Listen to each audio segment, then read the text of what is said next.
फूंक फूंक कर पग धरो। सेवा धर्म बड़ा कठिन धर्म है। एक जंगल में मधुकट नाम का शेर रहता था।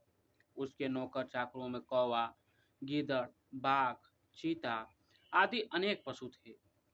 एक दिन वन में घूमते घूमते एक ऊंट वहां आ गया। शेर ने ऊंट को देखकर अपने नौकरों से पूछा, यह कौन सा पशु है? जंगली है या ग्राम्य? कौवे ने शेर के प्रश्न का उत्तर देते हुए कहा, स्वामी, यह पशु ग्राम्य है और आपका भोज्य है। आप इसे खाकर भूख मिटा सकते हैं। शेर ने कहा, नहीं, यह हमारा अतिथि है। घर आए को मारना उचित नहीं। शत्रु भी अगर घर आए तो उसे नहीं मारना चाहिए।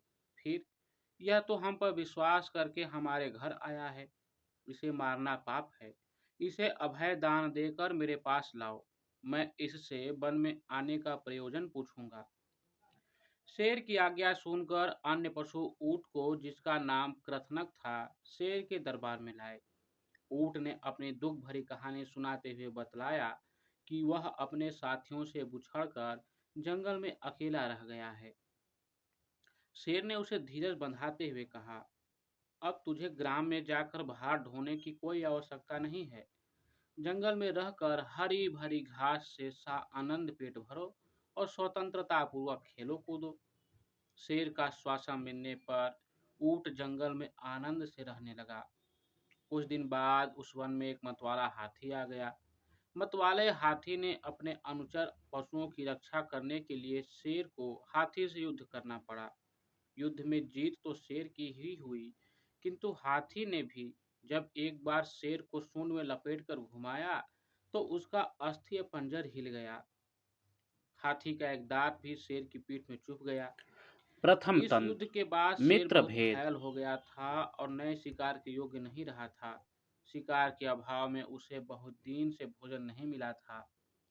उसके अनुचर भी, जो शेर के अवशिष्ट भोजन से ही पेट पालते थे, कई दिनों से भूखे थे। एक दिन उन सबको बुलाकर शेर ने कहा, मित्रों, मैं बहुत घायल हो गया हूँ। फिर भी यदि कोई शिकार तुम मेरे पास तक ले जाओ तो मैं उसको मारकर तुम्हारे पेट भरने योग्य मांस अवश्य तुम्हें दे दूंगा। शेर की बात सुनकर चारों अनुचर ऐसे शिकार की खोज में लग गए, किंतु कोई फल न निकला। तब कौवे और गीदड़ में मंत्रणा हुई। गीदड़ बोला, कागराज, अब इधर उधर भटकने का क्या लाभ? क्यों न उस ऊंट कथनक को मार कर ही भी भूख मिटाएं। कौवा बोला, तुम्हारी बात तो ठीक है, किंतु स्वामी ने उसे अभय वचन दिया हुआ है। गीदड़ ने कहा, मैं ऐसा उपाय करूंगा जिससे स्वामी उसे मारने को तैयार हो जाएं। आप यही रहे, मैं स्वयं जाकर स्वामी से निवेदन करता हूँ। गीदड़ ने तब शेर के पास जाकर कहा, स्वामी, हमने सारा जंगल छान मारा, किंतु कोई भी पशु हाथ नहीं आया। अब तो हम सभी इतने भूखे प्यासे हो गए हैं कि एक कदम आगे नहीं चला जाता। आपकी भी दशा ऐसी ही है। आज्ञा दे तो कथनक को ही मारकर उससे भूख शांत की जाए। गीदड़ की बात सुनकर शेर ने क्रोध में कहा, पापी, आगे कभी यह बात मुख से निकाली तो उसी क्षण तेरे प्राण ले लूंगा। जानता नहीं कि मैंने उसे अभयदान दिया है? गीदड़ ने कहा, स्वामी, आपको वचन भंग के लिए नहीं कह रहा। आप स्वयं उसका वध न कीजिए, किंतु यदि वही स्वयं आपकी सेवा में प्राणों की भेंट लेकर आए, तब तो उसके वध में कोई दोष नहीं है। यदि वह ऐसा नहीं करेगा तो हम में से सभी आपकी सेवा में अपने शरीर की भेंट लेकर आपकी भूख शांत करने के लिए आएंगे। जो प्राण स्वामी के काम न आए, उनका क्या उपयोग? स्वामी के नष्ट होने पर अनुचर स्वयं नष्ट हो जाते हैं। स्वामी की रक्षा करना उनका धर्म है। मद्रोत्कट ने कहा, यदि तुम्हारा यही विश्वास है तो मुझे इसमें कोई आपत्ति नहीं। शेर ने आश्वासन पाकर गीदड़ अपने अन्य अनुचर साथियों के पास गया और उन्हें लेकर फिर शेर के सामने उपस्थित हो गया। वे सब अपने शरीर के दान से स्वामी की भूख शांत करने आए थे। गीदड़ उन्हें यह वचन देकर लाया था कि शेर से सब पशुओं को छोड़कर ऊंट को ही मारेगा। सबसे पहले कौवे ने शेर के सामने जाकर कहा, स्वामी, मुझे खाकर अपनी जान बचाइए, जिससे मुझे स्वर्ग मिले। स्वामी के लिए प्राण देने वाला स्वर्ग जाता है, वह अमर हो जाता है। गीदड़ ने कौवे से कहा, अरे कौवे, तू इतना छोटा है कि तेरे खाने से स्वामी की भूख बिल्कुल शांत नहीं होगी। तेरे शरीर में मांस ही कितना है जो खाएगा। मैं अपना शरीर स्वामी को अर्पण करता हूँ। गीदड़ ने जब अपना शरीर भेंट किया तो बाघ ने उसे हटाते हुए कहा, तू भी बहुत छोटा है। तेरे नख इतने बड़े और विषैले हैं कि जो खाएगा उसे जहर चढ़ जाएगा, इसलिए तू अभक्ष्य है। मैं अपने को स्वामी को अर्पण करूंगा, मुझे खाकर वे अपनी भूख शांत करेंगे।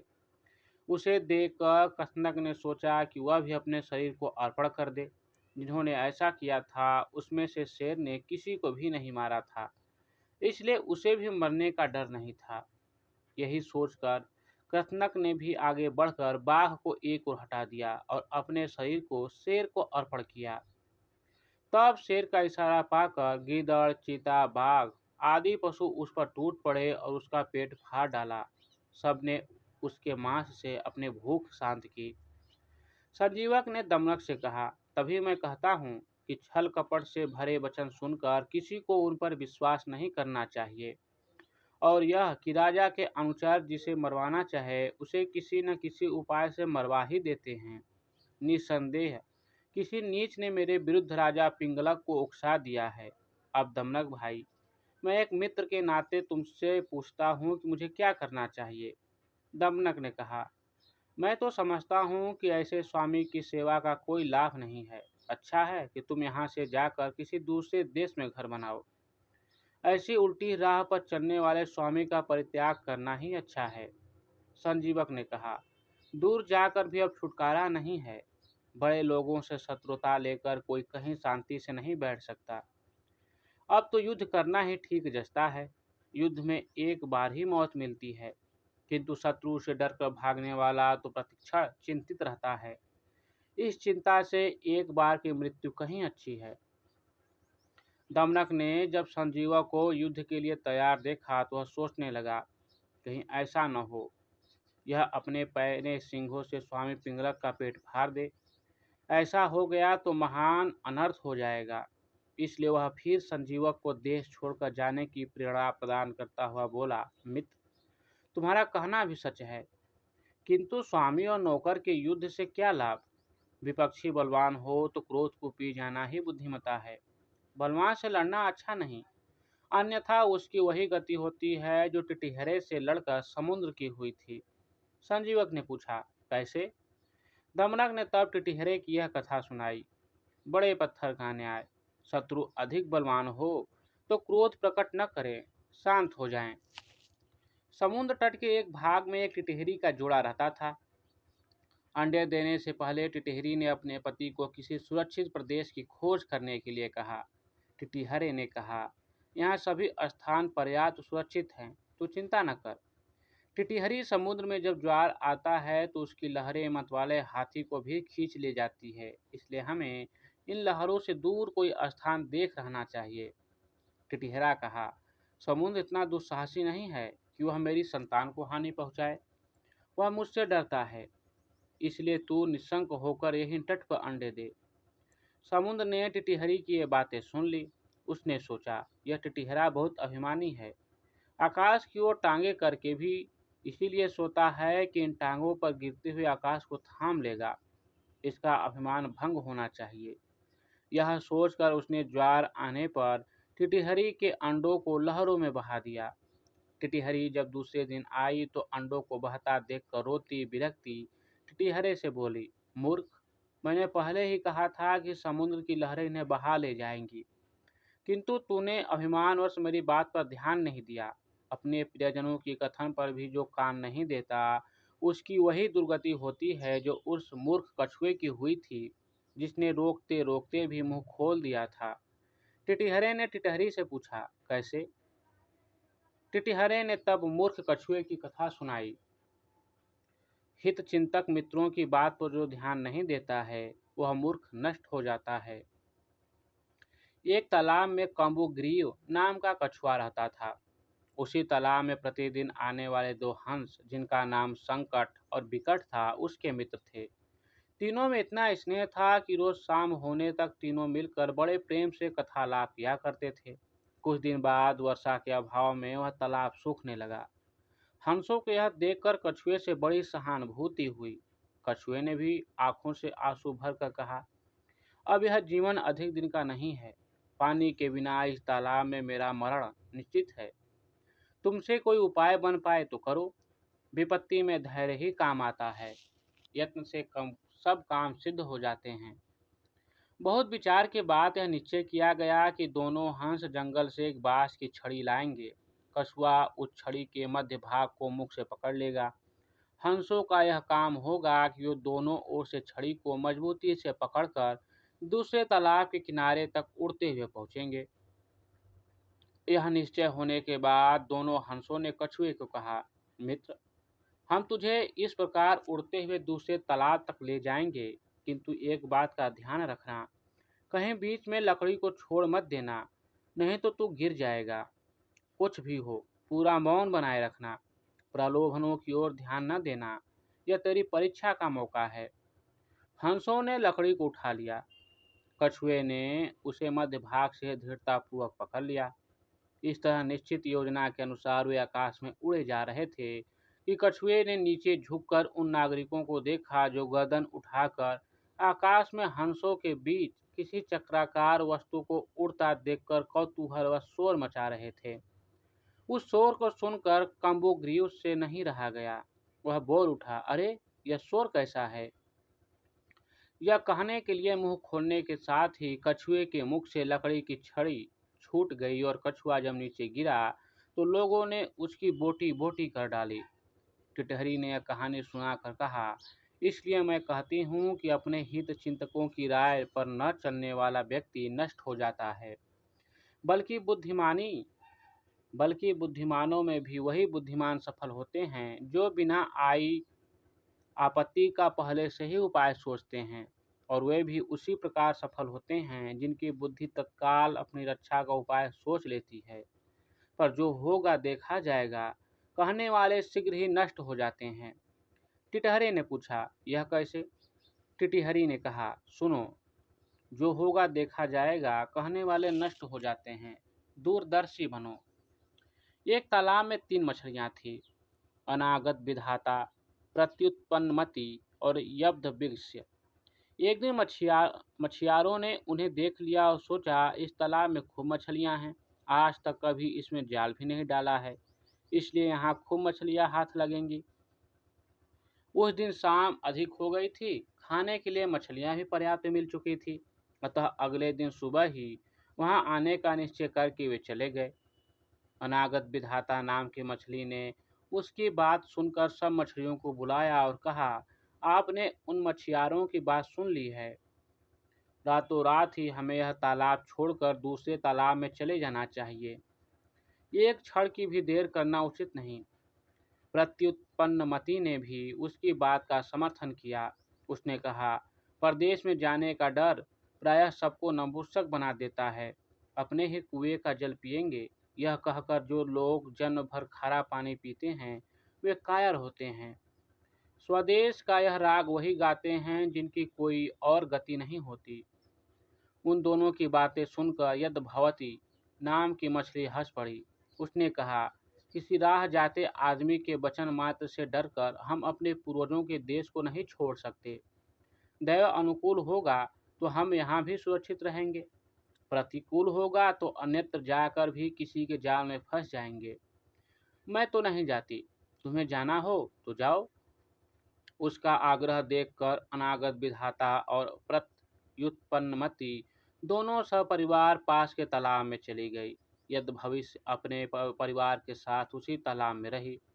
अगले दिन जब मछुआरों ने उस तालाब में जाल फैलाकर सब मछलियों को पकड़ लिया, इसलिए मैं कहती हूँ कि जो होगा देखा जाएगा कि नीति विनाश की ओर ले जाती है। हमें प्रत्येक विपत्ति का उचित उपाय करना चाहिए। यह बात सुनकर टिटहरे ने टिटहरी से कहा, मैं यद् भविष्य जैसा मूर्ख और निष्कर्म नहीं हूँ। मेरी बुद्धि का चमत्कार देखती जा। मैं अभी अपनी चोंच से पानी बाहर निकाल कर समुद्र को सुखा देता हूँ। टिटहरी ने कहा, समुद्र के साथ तेरा बैर तुझे शोभा नहीं देता। इस पर क्रोध करने से क्या लाभ? अपनी शक्ति देखकर हमें किसी से बैर करना चाहिए, नहीं तो आग में जलने वाले पतंगे जैसी गति होगी। टिटिहरा फिर भी अपनी चोंच से समुद्र को सुखा डालने की डींगे मारता रहा। तब टिटहरी ने फिर उसे मना करते हुए कहा कि जिस समुद्र को गंगा यमुना जैसी सैकड़ों नदियां निरंतर पानी से भर रही हैं, उसे तू अपनी बूंद भर उठाने वाली चोंच से कैसे खाली कर देगा? टिटिहरा तब भी अपने हठ पर तुला रहा। तब टिटिहरी ने कहा, यदि तूने समुद्र को सुखाने का हठ कर लिया है, तो अन्य पक्षियों को भी सलाह लेकर काम कर।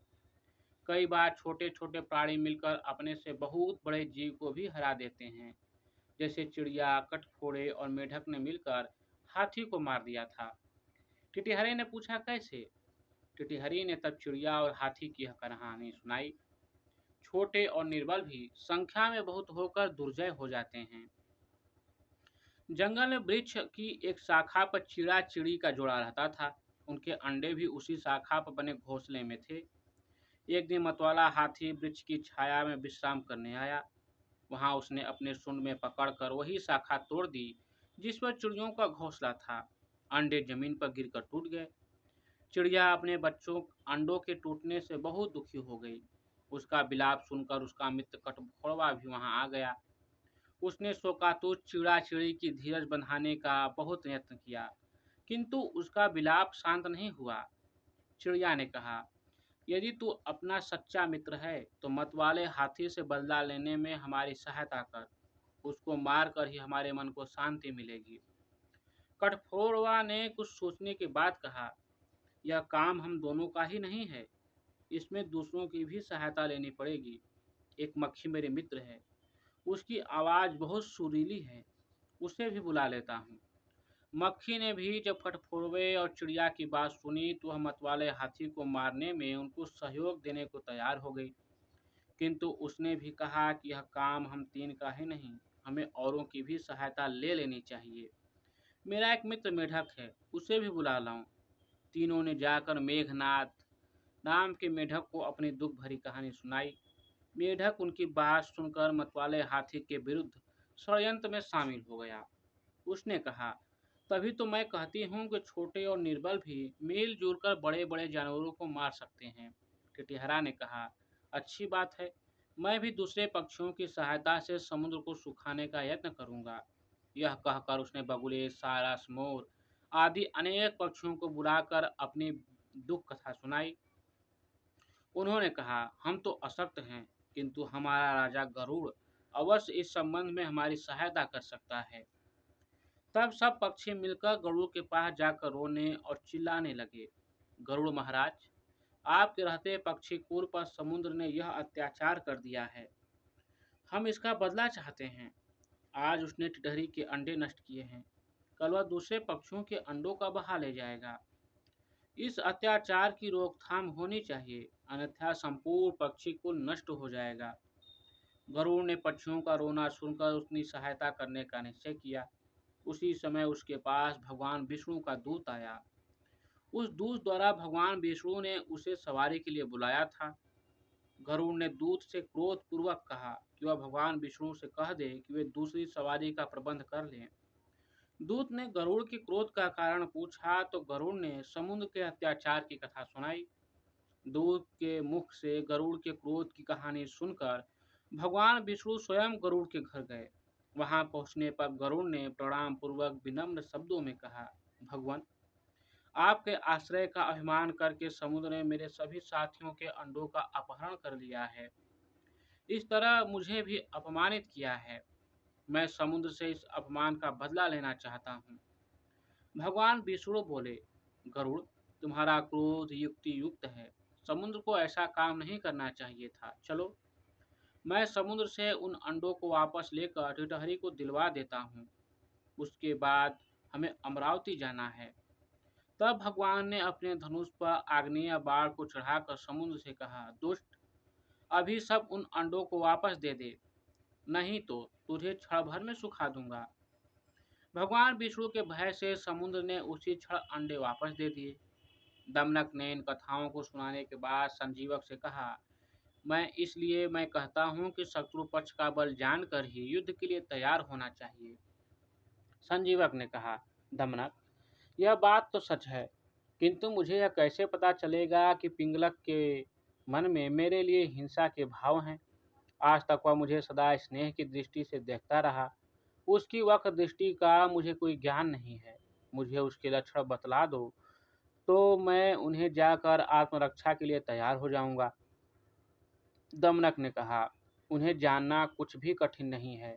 यदि उसके मन में तुम्हें मारने का पाप होगा, तो उसकी आंखें लाल हो जाएंगी, भवें चढ़ जाएंगी, और वह ओठों को चाटता तुम्हारी ओर क्रूर दृष्टि से देखेगा।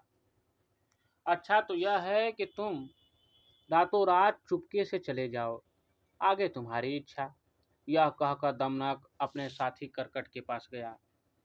करकट ने उससे भेंट करते हुए पूछा, कहो दमनक, कुछ सफलता मिली तुम्हें अपनी योजना में?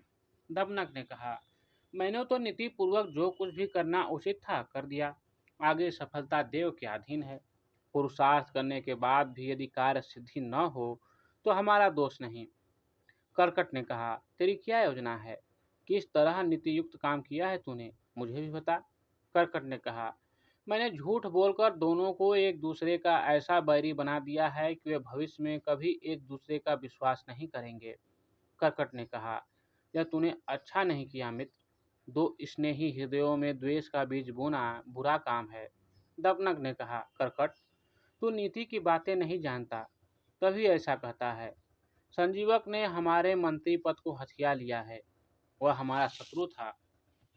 शत्रु को परास्त करने में धर्म अधर्म नहीं देखा जाता। आत्मरक्षा सबसे बड़ा धर्म है।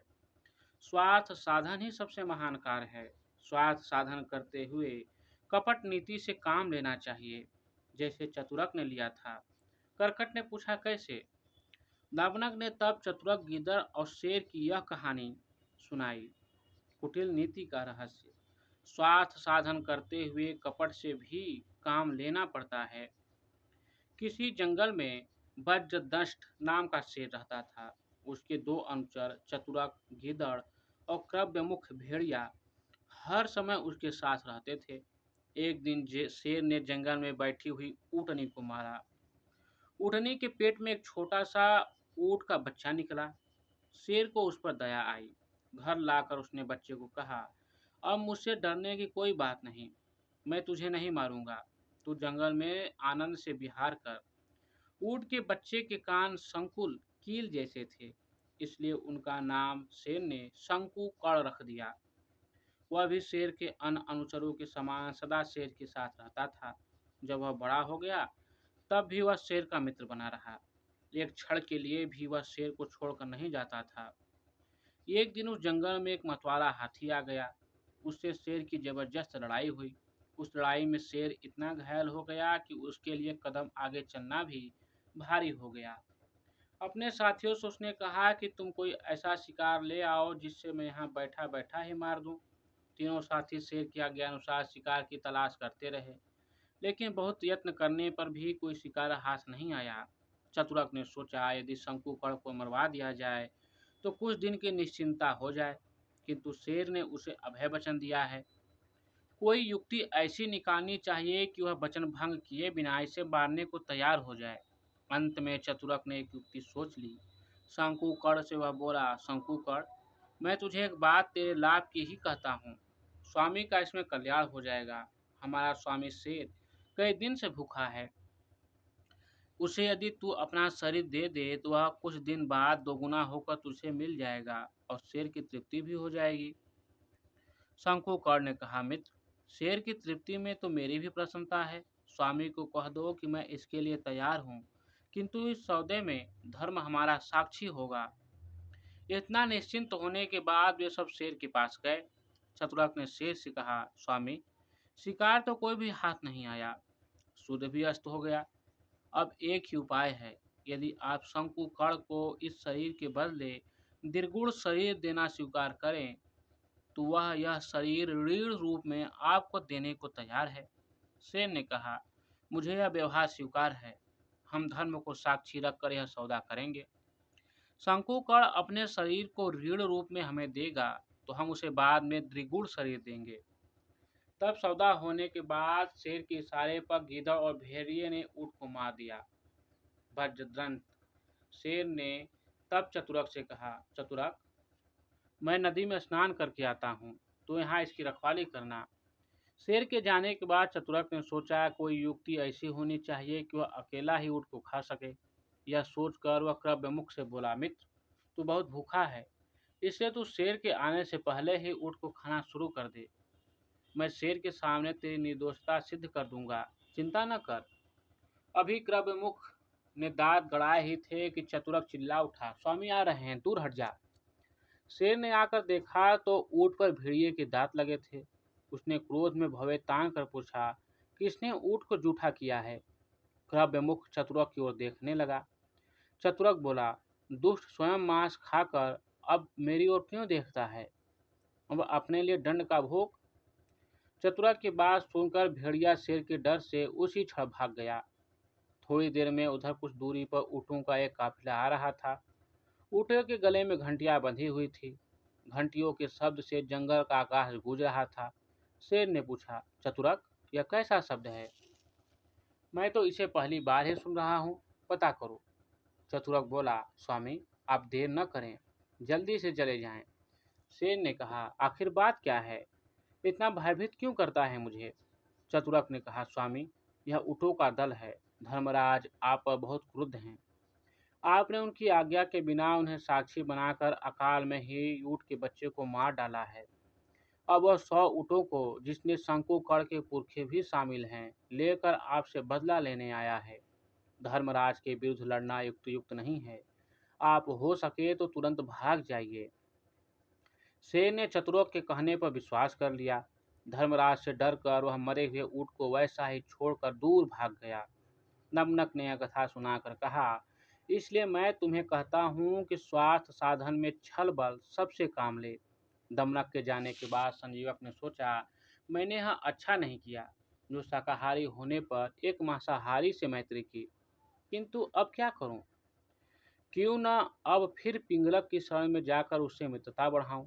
दूसरी जगह अब मेरी गति भी कहाँ है? यही सोचता हुआ वह धीरे धीरे शेर के पास चला। वहां जाकर उसने देखा कि पिंगलक शेर के मुख पर वही भाव अंकित थे जिनका वर्णन दमनक ने कुछ समय पहले किया था। पिंगलक को इतना क्रोध देखकर संजीवक आज जरा दूर हटकर बिना प्रणाम किए बैठ गया। पिंगलक ने भी आज संजीवक के चेहरे पर वही भाव अंकित देखे जिनकी सूचना दमनक ने पिंगलक को दी थी। दमनक की चेतावनी का स्मरण करके पिंगलक संजीवक से कुछ भी पूछे बिना उस पर टूट पड़ा। संजीवक इस अचानक आक्रमण के लिए तैयार नहीं था, किंतु जब उसने देखा कि शेर उसे मारने के लिए तैयार है, तो वह भी सिंहों से तान कर अपनी रक्षा के लिए तैयार हो गया। उन दोनों को एक दूसरे के विरुद्ध भयंकरता से युद्ध करते देख करकट ने कहा, दमनक, तुमने दो मित्रों को लड़वा कर अच्छा नहीं किया। तुमने साम नीति से काम लेना चाहिए था।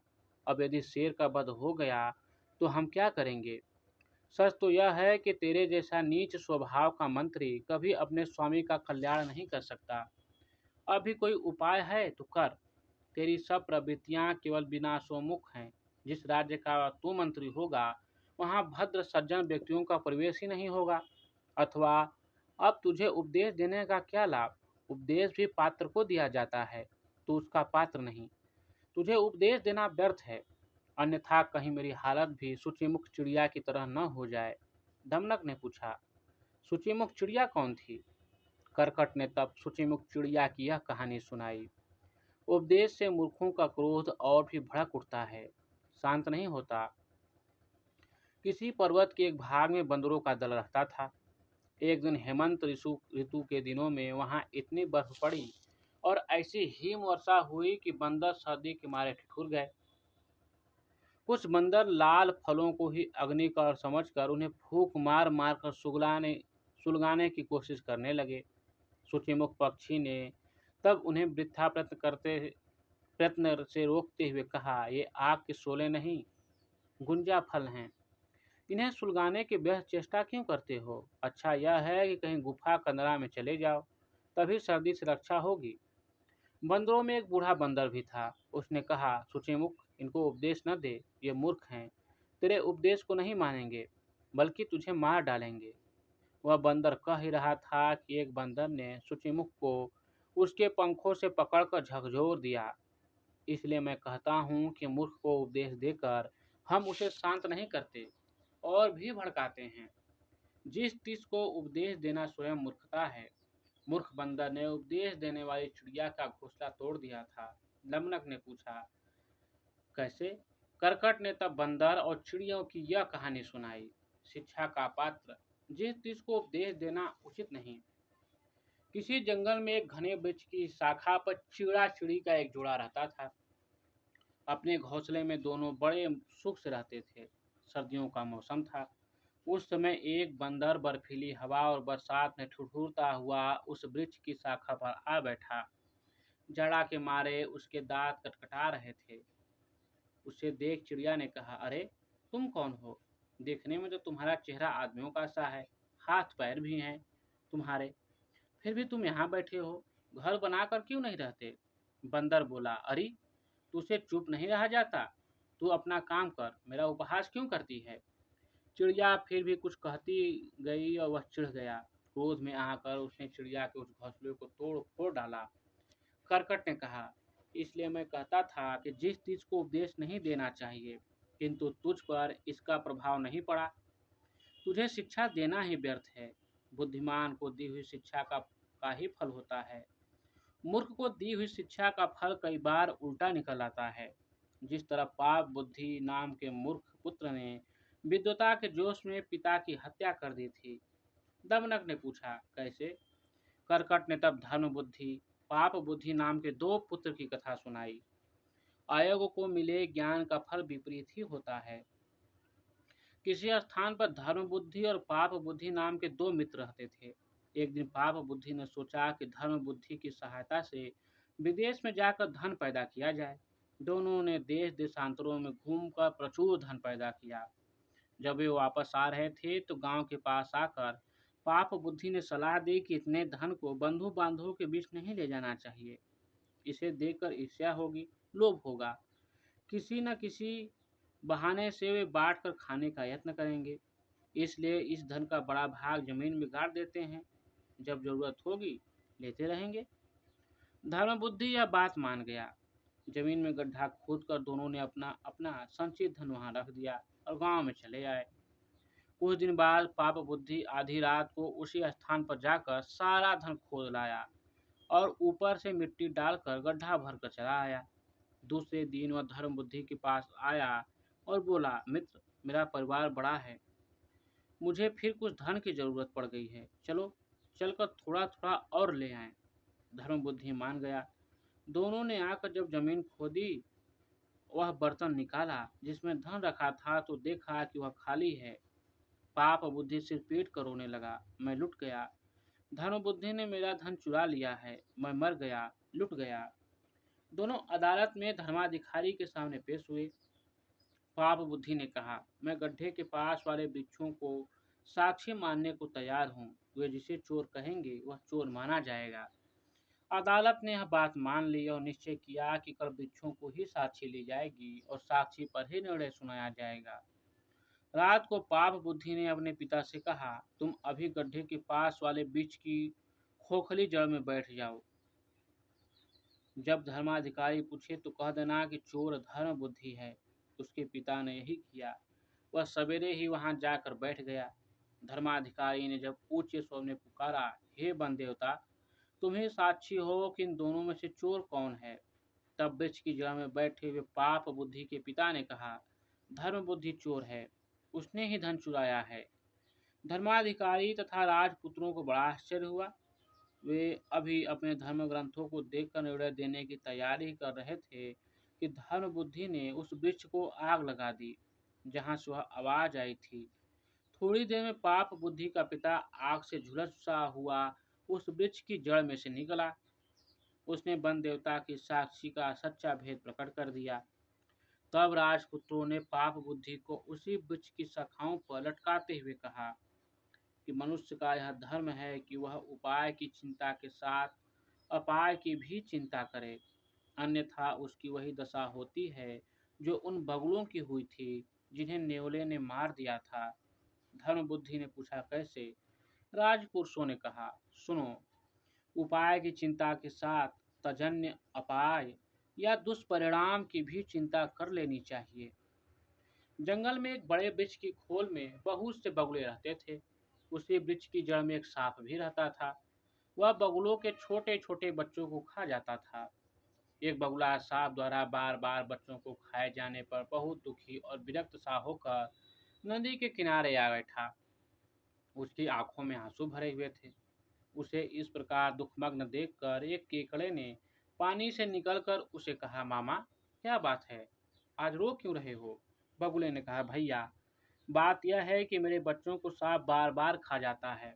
कुछ उपाय नहीं सूझता, किस प्रकार सांप का नाश किया जाए। तुम ही कोई उपाय बतलाओ। केकड़े ने मन में सोचा, यह बगुला मेरा जन्म बैरी है। इसे ऐसा उपाय बताऊंगा जिससे सांप के नाश के साथ साथ इसका भी नाश हो जाए। यह सोचकर वह बोला, मामा, एक काम करो, मांस के कुछ टुकड़े लेकर नेवले के बिल के सामने डाल दो। इसके बाद बहुत से टुकड़े उस बिल से शुरू करके सांप के बिल तक बिखेर दो। नेवला उन टुकड़ों को खाता खाता सांप के बिल तक आ जाएगा और वहां सांप को भी देखकर उसे मार डालेगा। बगुले ने ऐसा ही किया। नेवले ने सांप को तो खा लिया, किंतु सांप के साथ वृक्ष पर रहने वाले बगुलों को भी खा डाला। बगुले ने उपाय सोचा, किंतु उसने अन्य दुष्परिणाम नहीं सोचे। अपनी मूर्खता का फल उसे मिल गया। पाप बुद्धि ने भी उपाय तो सोचा, किंतु अपाय नहीं सोचा। करकट ने कहा, इसी तरह दमनक, तूने भी उपाय तो किया है, किंतु अपाय की चिंता नहीं की। तू भी पाप बुद्धि के समान ही मूर्ख है। तेरे जैसे पाप बुद्धि के साथ रहना भी दोषपूर्ण है। आज से तू मेरे पास मत आना। जिस स्थान पर ऐसे ऐसे अनर्थ हो, वहां से दूर ही रहना चाहिए। जहाँ चूहे मन भर के तराजुओं को खा जाएं, वहां यह भी संभव है कि चील बच्चे को उठा कर ले जाए। दमनक ने पूछा, कैसे? करकट ने तब लोहे की तराजू की एक कथा सुनाई।